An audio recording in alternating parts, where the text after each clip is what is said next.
There was an island there owned by a guy called Thomas Zane.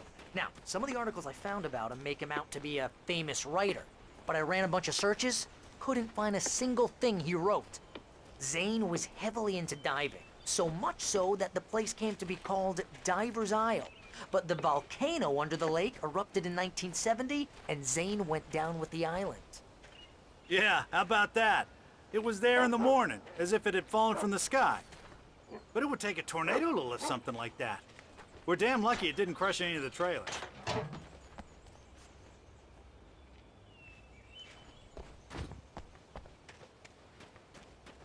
Come on, mister. I'll take you to Rose's trailer.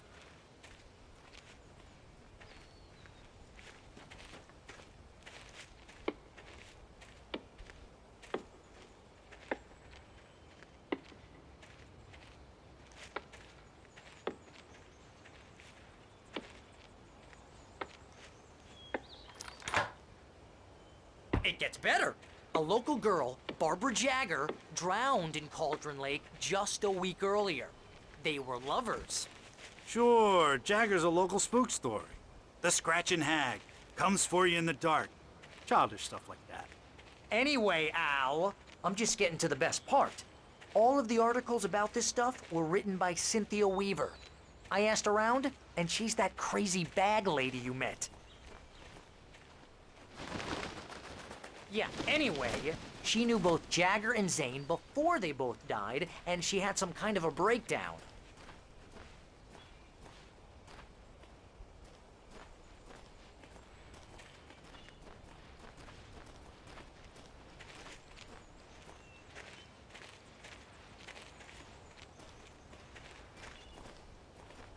Well, mister, this here's Rose's trailer.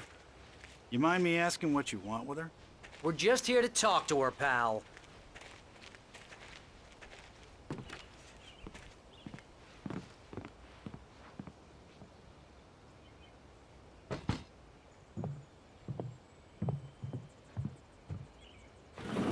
Welcome to... Oh dear, Mr. Wake. I'm so glad you're here. Rose, you have my manuscript? Oh. Oh, yes. Yes. Please, come in.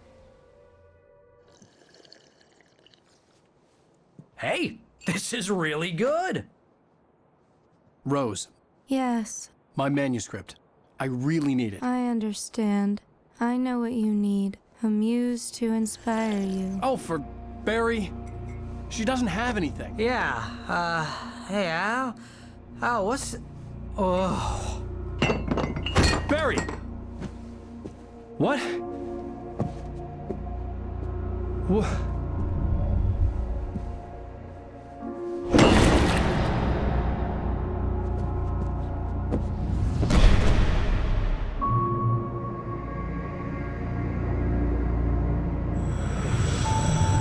It's coming for you, hiding in my barber's skin. I'm too weak to stop it. You must turn the lights on.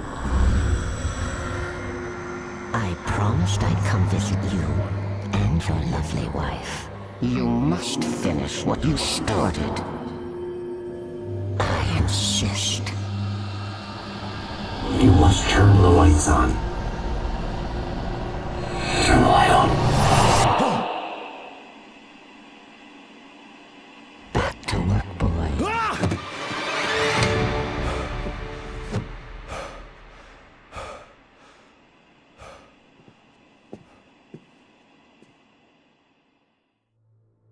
I felt nauseous, hungover. Only anger kept me going. I can't tell reality from dream anymore, but it seems I have an imaginary editor to help me. She's an old woman in a funeral dress. I call her Barbara Jagger. She's very strict. I'm writing faster and faster. My manuscript is being heavily revised. The edits are getting very aggressive, and each day there's less of me and more of her. I hate it, but I know she's right. She promises me I can save Alice this way. She knows more of this than I do. About the complex incantation I'm attempting. About this place. She's worked with another writer under similar circumstances, Thomas Zane. The genre of the story seems to be shifting. It's turning into a horror story. I'm getting close. I can feel it.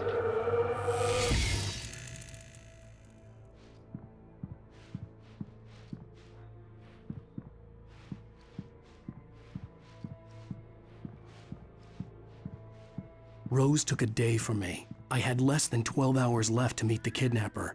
All I could do was get Barry into the car, work something out once I got on the road. Welcome to the Oh Dear Diner. What can I get you today? Coffee? I couldn't work up much hate for Rose. Something had used her to get to me and left its mark. First refill is free. Milk and sugar on the counter there. Would you like to hear today's specials? Thank you. Have a nice day. Come back soon. My gun and flashlight were gone. I'd have to find a way to get Barry into the car. Mr. Randolph liked Rose. That little smile she had. How she was still sweet when life had tried so hard to make her bitter. It wasn't any of his business what she did in her trailer. But those strangers, the writer and his smart-ass sidekick, looked like trouble. And they'd been in there for hours, way past her normal bedtime. He reached for the phone and called the sheriff's station.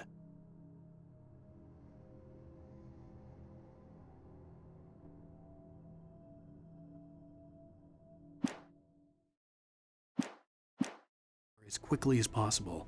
There was no time to waste.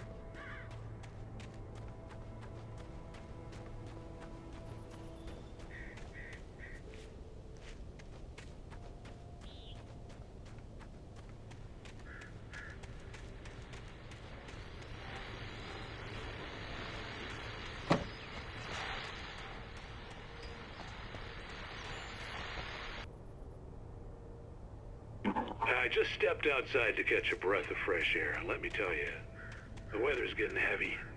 Nights like this make me especially glad I'm here talking to you and not home in bed. Once the weather takes a turn like this, I can't sleep at all. It's all tangled bed sheets and dark thoughts, punctuated by the occasional plunge into nightmare. Is it just me? Well, perhaps it is. But I hope I can make the night a little bit easier to get through. Caller, you're on KBF FM. Hey, Pat, it's Walt Snyder. What's on your mind, Walt? Well, I ain't the way you are, but, well, I can't fight either.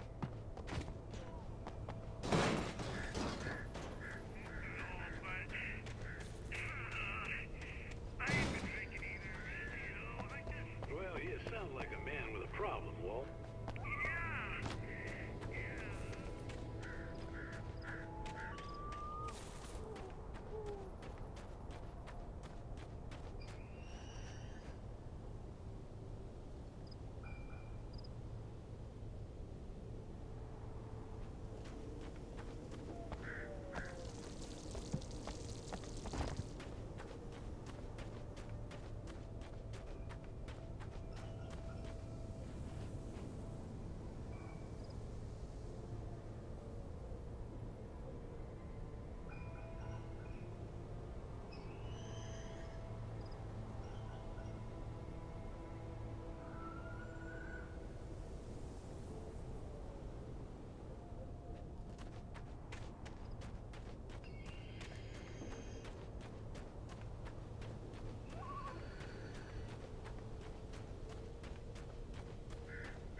Oh, you're gonna get it now.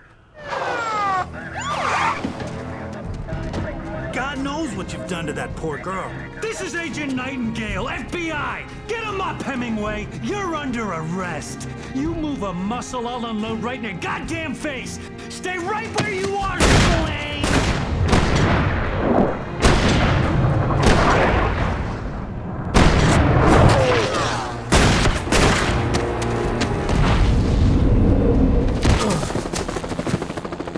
What are? I'm standing right here, you goddamn maniac!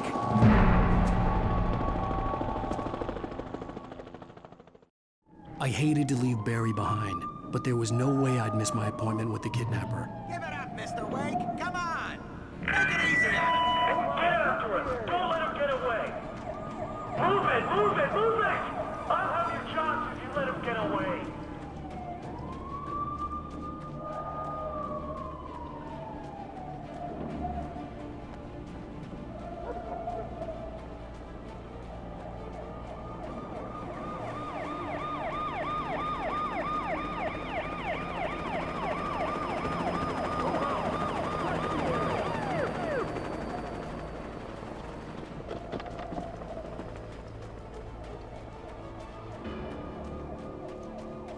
There! Freeze! Okay, men, keep your eyes peeled. He's gonna try to make it through here. Where is he? Move out! Oh, damn. Wait! I see Wade! I'm up! I'm up! He was right there! Fan out! God damn it! Where did he go? He slipped away. Keep an eye out.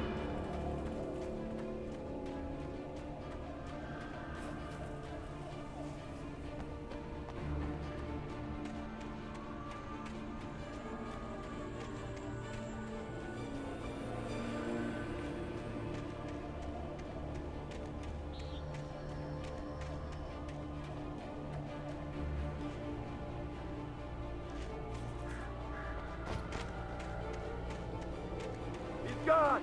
Come on, guys. We need to head him off. For decades, the darkness that wore Barbara Jagger's skin slept fitfully in the dark place that was its home and prison. It was hungry and in pain.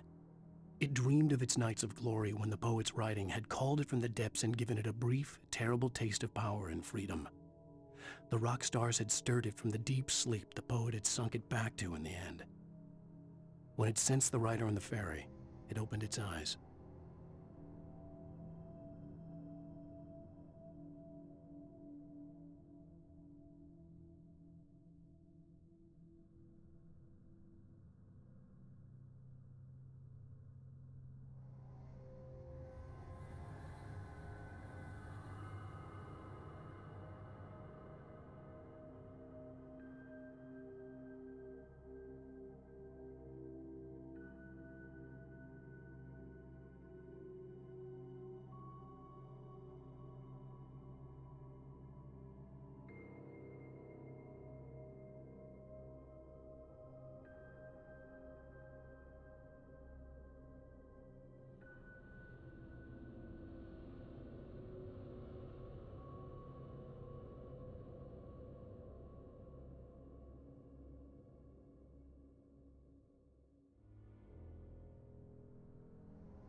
Stay sharp.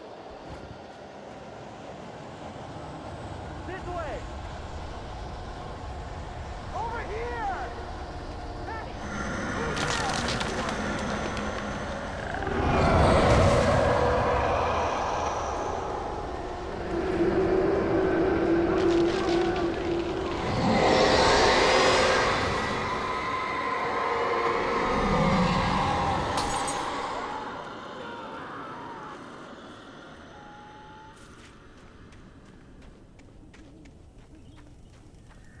This horror was everywhere I went, circling me. The cops didn't stand a chance. They were after a writer, not a monster. Wait, are you seriously telling me that Keith Ryder just took out my deputies? Are you kidding? I mean, did you see this guy?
This is James. Mulligan, Thornton, come in. Over. Thornton here. James, we got both Wheeler and Rose in custody. They didn't put up a fight or anything. Hey, Mulligan, what are you doing? Come on. Sit down and give me that. James, Mulligan. I could see the lights at the radio station in the distance. Go ahead, Mulligan. Over. We got Wheeler and Rose here. Wheeler's drunk or hopped up on something. Speaking of which, that Fed had a pretty distinctive whiff of Oda Scotch about him, you know what I mean. Over. I don't have anything on that, Deputy Mulligan. Over. Well, whatever. Anyway, Rose is just being plain weird here. You better get Doc in to take a look at both. Over. Gotcha. You better get them here quickly. The, Fed's gonna want to interview Wheeler. Over. Oh, yeah, I'll bet he does. Looks like they have a lot in common. Mulligan out.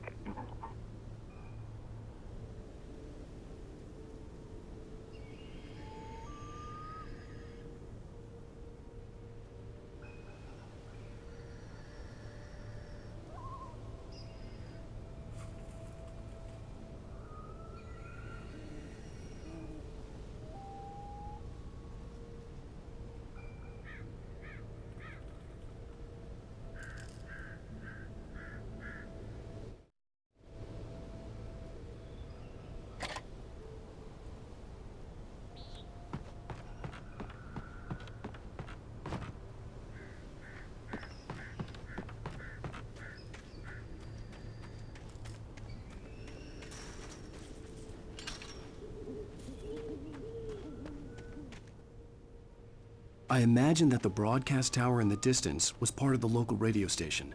Maine seemed like a decent guy. Perhaps he could give me directions to the coal mine.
Unnatural shadows clung to the gate.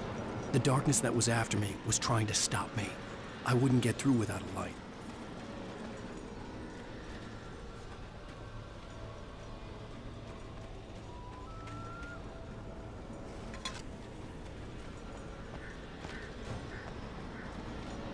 There was no power to the searchlight.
took me a moment to recognize the flashbang grenades. They were an ideal weapon for my situation. Team 1, come in. Over. Team 1, this is Sheriff Breaker. Report. Over. Team 2, come in. I need a report. Over. Come on, guys. Talk to me. Come in, please. Over.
And here's another call.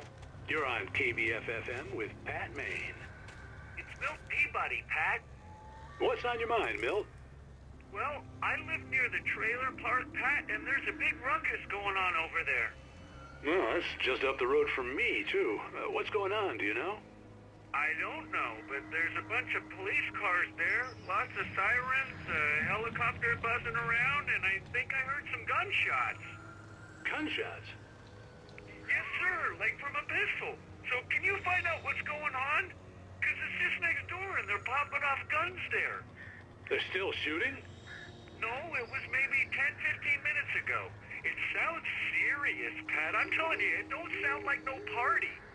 Well, I'm certainly going to give the station a call, Milt. Okay. You'll hear it here as soon as I hear from them. Okay, thanks.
I hoped Maine could lend me a car to get to the coal mine. It's Lorna Miles. Oh, why, hello, Lorna. What do you have for us?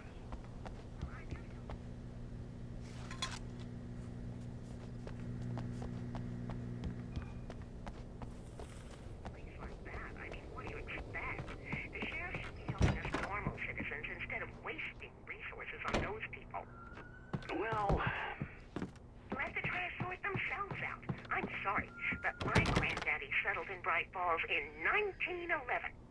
well, thank you very much for that compassionate viewpoint, Lorna. Oh, here's a little surprise. The famous writer Alan Wake just walked in. Folks, I'm going to see if I can talk him into an interview. Come on in, Mr. Wake.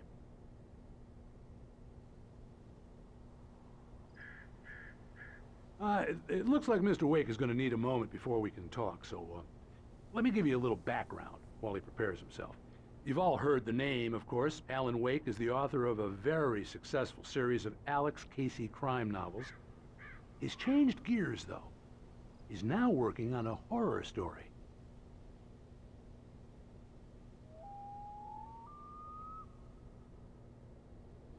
Now, you probably know that Mr. Wake is a somewhat controversial figure. Talk to us.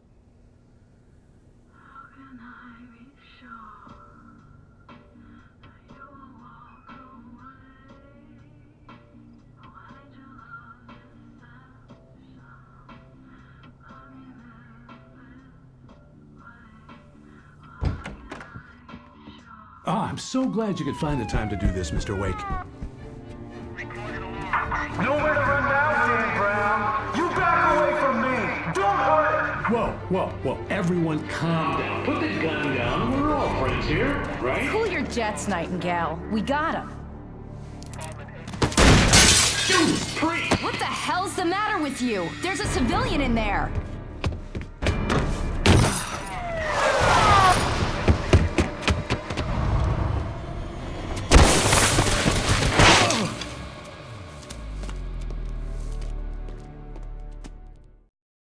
I'll get you yet, even if it kills me. You hear me? You hear me, H.P. Lovecraft? I had fallen off so many cliffs it was ridiculous. That's what you get for naming a book The Sudden Stop.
It was probably good I hadn't had the chance to tell Maine where I was going.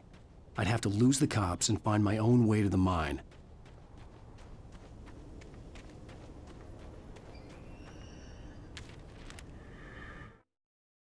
Nightingale stared through the broken studio window into the dark woods.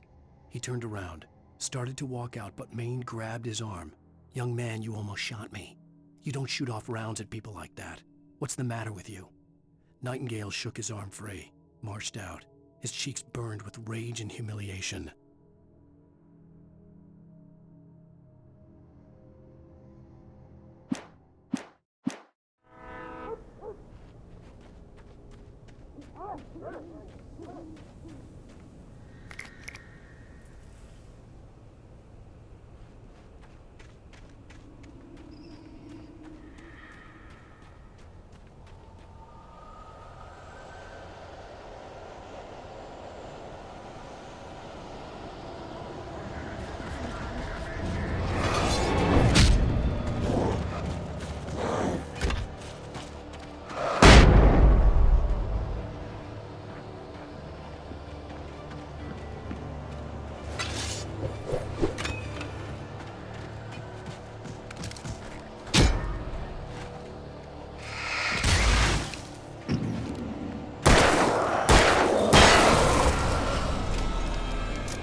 was no sensible reason for the power company work lights to be here.